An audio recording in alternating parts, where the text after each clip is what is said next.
Hello and welcome to another episode of Passing It On. Elaine's back with a lovely recipe. Elaine, Hi Michelle. what are you making today?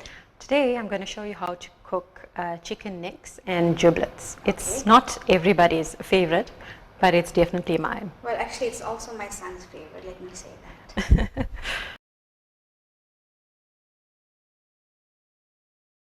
Elaine, you want to run us through quickly what do we need to make this dish? Okay, firstly we need some oil.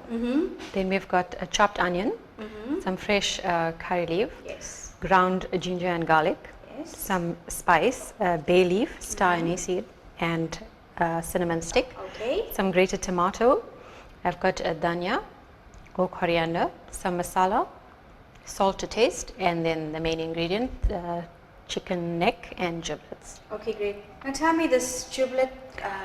Okay, now I have prepared this already because the giblet takes a bit longer to cook than the necks. So what I've done, I've steamed it and with a little bit of water and some bay leaf.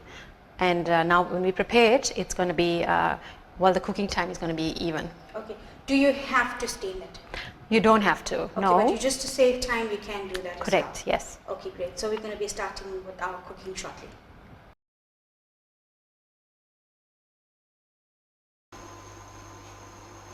Elaine, you ready to cook? Yes, let's go. First, some oil, just to cover the base of the pot. Is it an oily dish or? You can add, you can make it with a bit of gravy, but today I'm going to make it dry and add a bit of frozen peas to it. Okay. That's how my mom used to do it when we were growing up.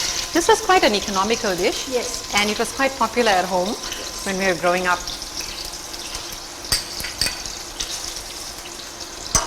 Okay, and that's the garlic, which you're going to allow to braise for a while. Then I'll have the masala. How much of masala are you using? Just before I use the masala, Spice. Okay. And some curry leaf. Masala I'm going to measure at about a tablespoon or curry spoon, you'd say.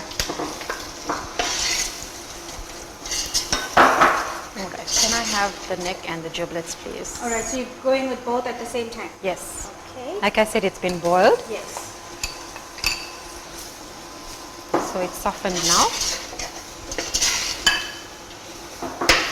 What is the giblet?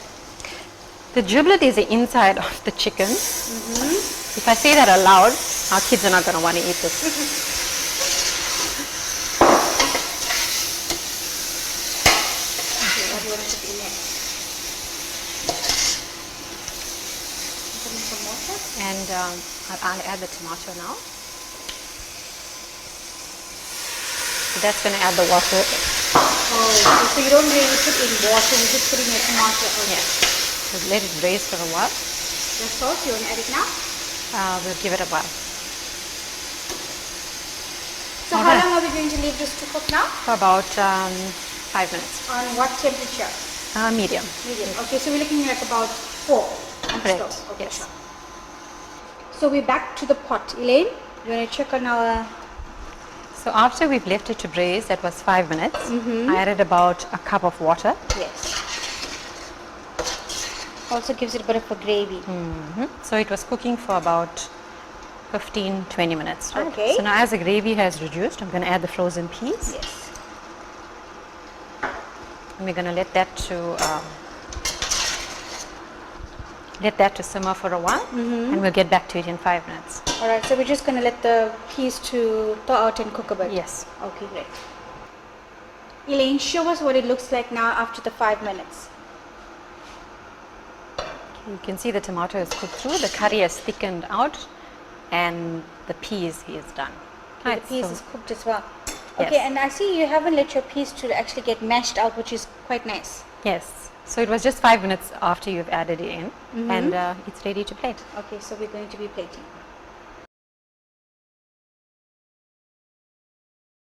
Guys, we're ready to plate our meal, and Elaine, you want to run us through?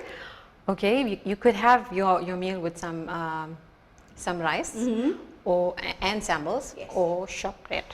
Okay, this looks absolutely lovely. Can we serve this as bites as well? Yes, most definitely. Okay, great. Thank you, Elaine, for this lovely recipe. It's giblets. It's made up of chicken neck and gizzards with peas. Yes.